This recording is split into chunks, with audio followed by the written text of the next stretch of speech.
Hey guys, Joshua's Boost here and welcome back to another Yu-Gi-Oh video. Very special one today actually, because we're doing the second to last episode in the Making Nekroz Good 2021 series. And then also the second episode this week actually. I think that's the first time I've done this in the history of this series, which makes it sound kind of big, but this is only the third time I'm doing it. Anyway, today should be a good one. As you can see, the deck is massively different from the previous installments, and I'll also be doing two replays in this one actually. Both of them were relatively short, I think, so I should be able to get away with it and still keep the video like a decent time span, because I know people wouldn't want to watch me play Nekroz for an hour or something like that, probably anyway. And also the replays I will be showing you are against probably the best decks in the format, to be honest, so it will definitely be a good showcasing of the deck.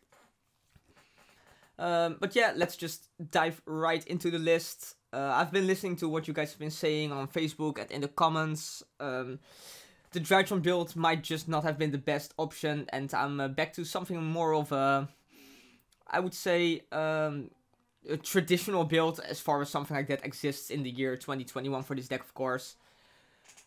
People have been saying like I should be playing more going second cards, but I just don't think that's the way. The engine for Nekroz is just super big, and I think the deck's inherently kind of strong going second. It doesn't really struggle with the kind of fields that are put out these days. Well, in a way, because it depends how many negations you can force before actually going for the ritual spells, because of course you're kind of limited to just 3 ritual summons per turn.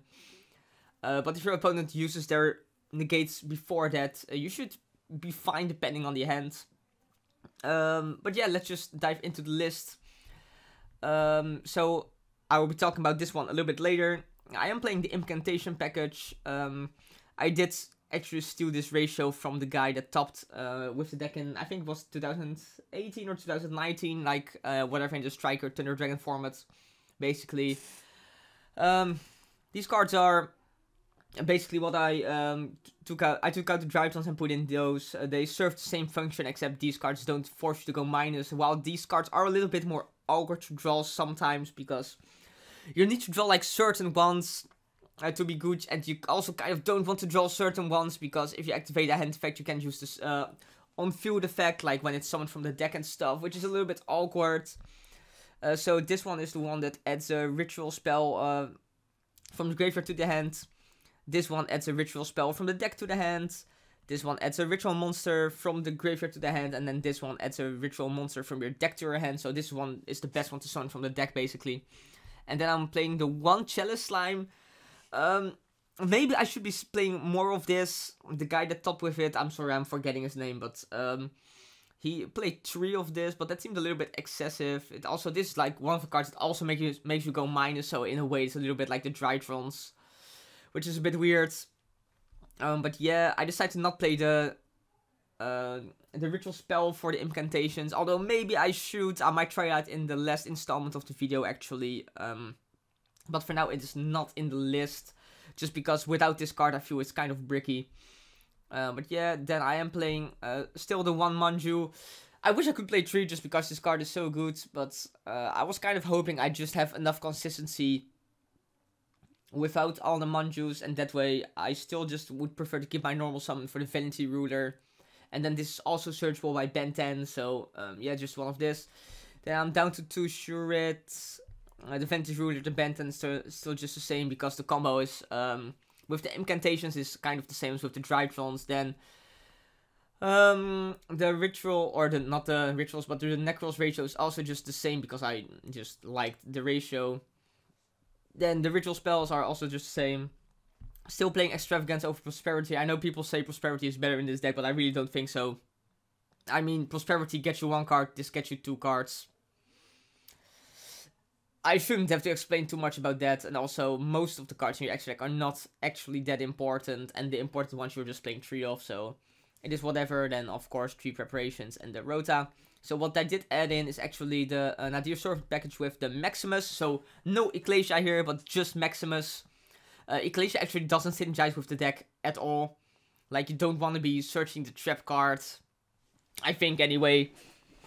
And then you also won't be able to special summon Ecclesia because you won't be controlling anything from the extra deck. And this card actually helps you, you know, get to your engine, because now your servant can send something to the graveyard.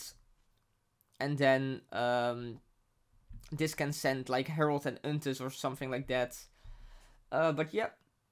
Then also one of the huge changes to the side decks, actually, I think the side deck is much better than it was before now, because I think Lancia and Denko is still the same, but I'm actually playing Sphere mode now. No idea why this wasn't in the side deck to start with, because this card's absolutely insane in this deck.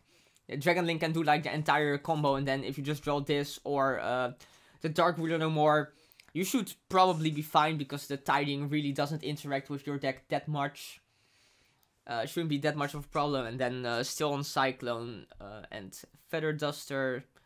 So yeah, then the extra deck, I decided to include this as the level 9 to send with the Kaleidoscope, just because, I don't know, it might come up playing against Cyber Dragon, and I just wanted to play a level 9. Then 1 Quasar, 1 Star Eater as level 11 and 12. Triple Untus, triple Arclight, Dweller, Exciton, Black Luster Soldier, Soldier of Chaos, and the Nightmares. I don't know, I just put in some links. I figured they wouldn't be really that important, but I don't know, they might come up. So yeah, that's the deck list briefly. I guess let's just hop right into the replays then.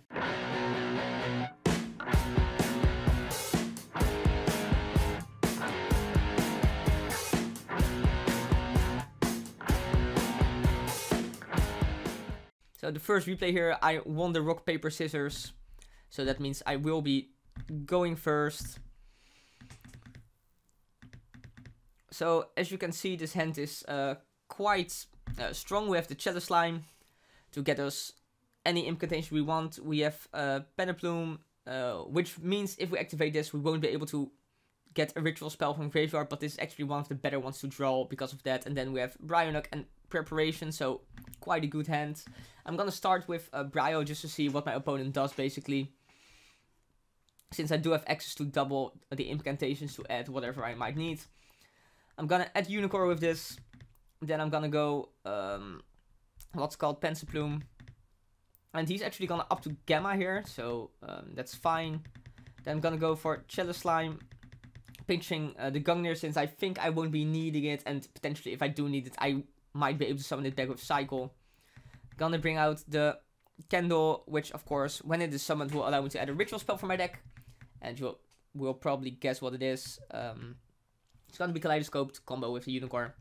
Gonna go Kaleidoscope, summon the Unicorn, and Arclight is gonna get me a spell, I think. Oh, okay, never mind, it's gonna add Benten, that's fine as well. Then Right is gonna add Clausulas and the Kaleidoscope back to my hand. Clausulas is gonna be able to go for Cycle here, and this is basically the basic combo of the deck, as you're gonna see, because I'm gonna go Cycle, discard Benten to bring back Bryonic. And now this might seem a little bit weird, but I'm just bringing it back so I can tribute it later for... There he is, the Vanity's Ruler. And now I'm gonna tribute the Candle and the Bryonic for the Vanity's Ruler and Anton. I mean, this board is very strong in that it just totally shuts down your opponent. However, if my opponent would out this field, I'd actually have hardly any follow-up, so that's maybe not the best. My opponent's just gonna draw, and actually, if I remember correctly, he is gonna concede, so on one hand, lucky that we just won this game by having this field, but on the other hand, we have no idea what we're playing against. Since he was playing Gamma, I figured he might be playing something like an Invoke variant, or maybe, what's it called, Virtual World, and I just sided in Cyclones, I think, against something like Chuche or the Dogmatica Schism. But as you're gonna see, that's not quite what my opponent was playing. So I'm just gonna show both the hands now. So my hand's really strong, but my opponent's hand is also, well, it's a little bit weird, to be honest, my opponent's hand, but you're gonna see that it is definitely gonna be enough to get him where he wants to be. My hand is actually insane, so while my opponent is doing the combo, I'm like, okay, this should be fine. I can potentially bait the negates he puts up, and then maybe, like, I don't know, resolve Trish on him, or, so he won't be ending for the Wyver Buster here, which signals to me that he hard drew the Collapse Serpent, which he did, of course. And my opponent's just gonna do a combo here, and something unfortunate for me is gonna happen. This is all fine. He's playing the Divine Lens package to get the Phalanx. So, not gonna dwell on this too much. He's gonna go for Hulky here. And then Hulky's gonna bring out Gamma, which I'm like, okay, sure, that's fine. Then he's gonna pop the, what's it called, World Legacy something. Guard Dragon, right? To bring out Tracker. Go for Savage. And then, so his feud ends up being this. I draw Cycle for turn, which is not good, obviously, but it is fine because the rest of our hand is really good. And I'm like, okay, this game should probably be mine. He has just one negate and a bounce, and potentially something he can do with Hulky Firebreaks. I'm not sure if this is like a popular version of Dragon Link. I was not familiar with it anyway. But you'll see, so I'm of course gonna start with Extravagance. If he negates this, that's fine. And he does negate it. And then after Resolution, he's gonna go Hulky effect, bring out Synchron to draw a card. I'm like, okay, sure, that's fine as well. And then he's gonna go Synchron effect. I'm like, okay, cool. And then he's gonna bring out this guy. And I had to read this guy, but basically what this card does is when this card is Synchro summoned, you can activate this effect for the rest of this turn. Your opponent cannot activate card effects. Also, cards your opponent controls cannot activate their effects. Your opponent cannot activate cards or effects in response to this effect's activation. So, yeah, I just basically literally can't do anything. And I'm just gonna set Manju here and hope I don't die. Because, like, I just can't do anything. But then he's gonna summon the black metal dragon here, and at this point I realize I have lost because he won't be able to kill me because I don't have anything like hand traps or something. So yeah, fun, interesting, really a nice 2 games this far. Okay, so I'm still doing the thing where after signing I want to go second, just because I think the going first board is really easily outed by a lot of common side deck cards. And my hand for going second is actually really good, like really good, because Clausthal will get me access to Kaleidoscope, and Kaleidoscope will allow me to summon Maximus and then just go super plus. But my opponent's actually not even gonna force me to use the Sphere Mode, he's just gonna pass. So I'm like, alright. I'll top deck Servant, which is kind of bad because I already have my 1 target in hand. But I think, well, I'm gonna go, I'll just show you guys. So like, okay, this is cool, I'm just gonna see how far I get. I'm gonna go Kaleidoscope, that's fine. Gotta send the Herald, and just everything is fine. And then at this point, I realize I am going to be able to OTK him most likely. Because I will be able to summon, I think, Maximus, Unicorn, Brionek, and Trishula, which is more than 8,000 damage. By doing a pretty big brain line of play, I would say. And you're gonna see how. So I'm gonna go Maximus, effect. Send a Herald and Phoenix. So get another Surge for Cycle. Then I'm gonna go Brio, get Trish. So at this point, what I want to do is, I want to go Cycle, pitch Shurit to summon Brionek. Then with Shurit, I want to add Clauselas. Then with Clauselas, I'm going to go add Nekroz Mirror. And then with Mirror, I'm going to bring out Trishula. And that's that should be game. However, there is one flaw in my plan because I already used Clauselas. And I think it's at this point that I realize I already used Clauselas, so I won't be able to OTK him. So what I'm gonna do, and so yeah, in the chat I say, oh, I'm stupid, so this is where I realize. I'm just gonna bring out the Clauselas, because if he somehow negates Unicorn, then I still have Clauselas as a negate. And I'm just gonna add Brio with the Shurit for the next turn. Because I don't think, with the cards in my hands, I mean, maybe there was at the start of the, like before I resolved the double Heralds, maybe there was a way to do it, but I just, because I forgot I used Clauselas, I just kind of got stuck and, I mean, wasn't able to do it. Maybe I would have just been able to search a ritual spell with one of the heralds or something. I'm not completely sure. But yeah, this is just gonna be it. I'm gonna have to swing here with both of those. But of course, lucky for me, my opponent drew nothing. Also, maybe if he set the call by the grave, that would have been slightly better for him. But I mean, I get why he would want to keep it in his hand. He's gonna top deck. Like, just look at his hand. This is like the worst hand in the world, right? I mean, it's just absolutely insane. There is 0 playable cards in this hand. It's really crazy. But yeah, my opponent's gonna reborn on Shurit, I think. Yeah, it's gonna reborn Shurit. Then set called by, and that's just gonna be the turn. So I'm like, okay, that's cool. Top deck Rota here, which is nice. That will get me to Klaus loss potentially. But first I'm gonna go Maximus to get rid of the background. Hope I can trish him as well. Then he's going to called by the Herald, which seems fair. But now I'm just gonna be able to go Klaus. Klaus for Nekroz Mirror. And then Bryo for whatever, just to set up the graveyard for the mirror. Oh, for another Shurit, sure. I guess that's slightly better. Then I'm gonna go Nekroz Mirror to chain block Trish for whatever reason. And, I mean, that's just game right. My opponent couldn't do anything. Kind of lucky for me, but I feel even like if my opponent did have combo this specific game, my hand was really good, right, with the sphere mode.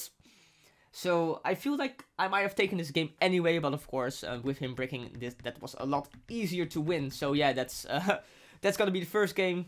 Winning over Dragon Link, I mean, I was definitely lucky. Break game 3, and then game 1, I just, you know, I won the die roll and opened the combo. So yeah, that's what most people would consider the best deck. However, I have one more replay left against what I think is the actual best deck. So let's check it out. There we go. I also won the die roll in this one. Because I'm just really good at winning die rolls. On DB anyway, in real life I never win die rolls. And I'm gonna open, I think this hand is good. I mean, Trishla and Valkyries are not very strong or anything, but those incantations will get me access to some pretty good cards. So I'm gonna start with the Plume, review Trish, because I don't want him to know I have the Unicorn. And then I'm gonna add the Doll, and the Doll is gonna add Kaleidoscope, which seems fair enough. I'm gonna go Kaleidoscope. Go for Herald, and then Herald is gonna add Bryo to my hand, and then I think I'm gonna pass actually, because I thought for a while and I like maybe I was wrong, but I really couldn't figure out a way for me to draw or not to draw, to go for the Majesty's Fiend with this hand, so I was forced to just kind of pass on the Unicorn, and then I'm gonna show what my opponent is playing, which is of course the best deck.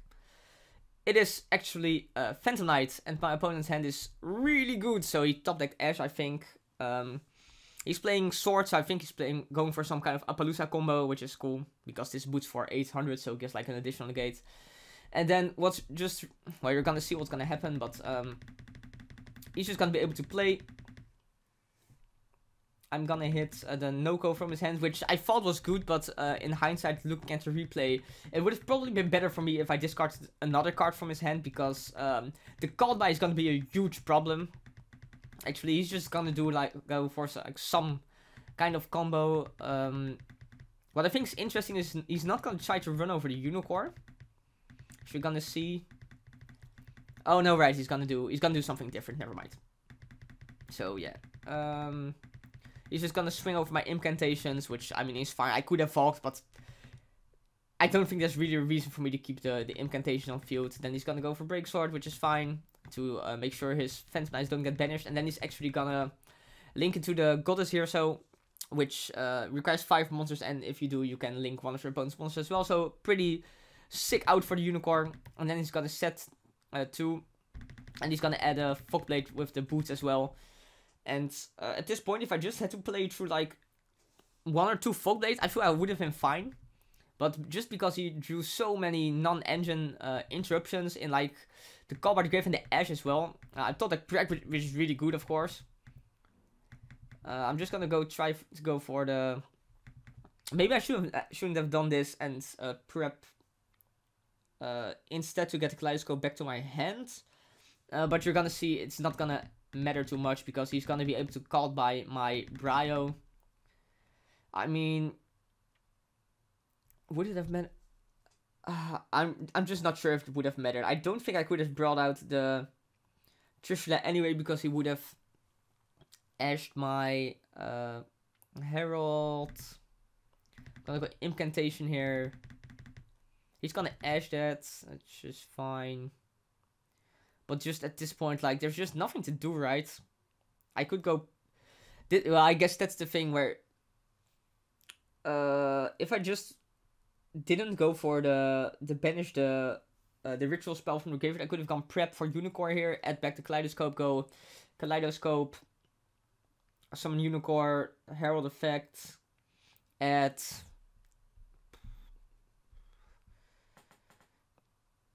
Clausolas, then go Clausolas, go for Nekroz Mirror, like tribute this and banish the Clausolas for Trish, then he would have definitely Fogbladed.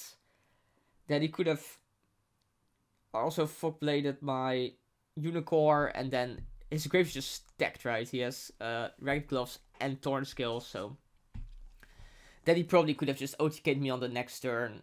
But I mean, I could have played this better for sure, but in the end, I don't think it would have mattered.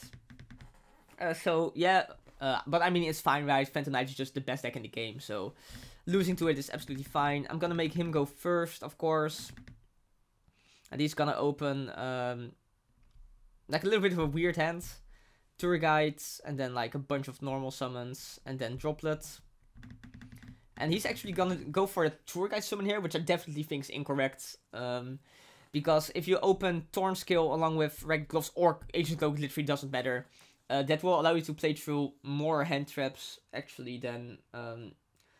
like, if I Ash this, he just has to end his turn, right? Well, if I Ash the Thornskill, if he discards one of those, it's absolutely fine. So I definitely think that's incorrect. But, I mean, I don't have Ash. I don't play Ash, so... He's just gonna go for, like, a little bit of a combo here.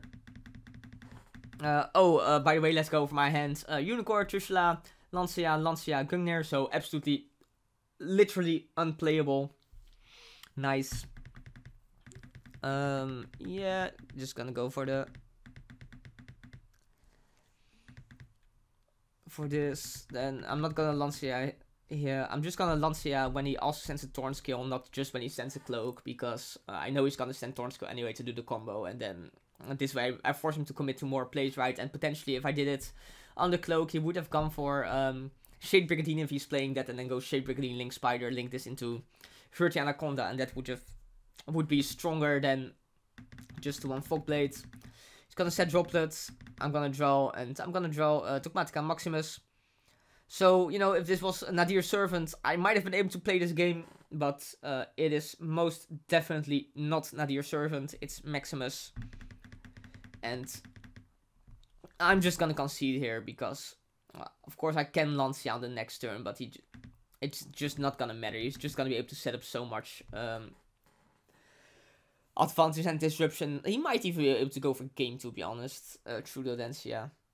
Depending on his hand. Of course, I don't know his hands, but yeah, this is definitely one of the things that can happen. I'm also playing a 42 card list, so maybe it should be cleaned up a little bit more just to have more consistency. But yeah, guys, that was the video. We're at about 24 minutes now for a double replay, so I think I did that pretty fast. To be fair, the replays were kind of short, but I feel that's also one of the things about this deck, right? Either you just win or you just lose. There's not much grinding unless you're playing against, like, like the deck from last episode. But yeah, if you did make this far into the video, be sure to leave a like, leave a comment with any suggestions, and subscribe if you haven't yet, and then I'll see you in the next one.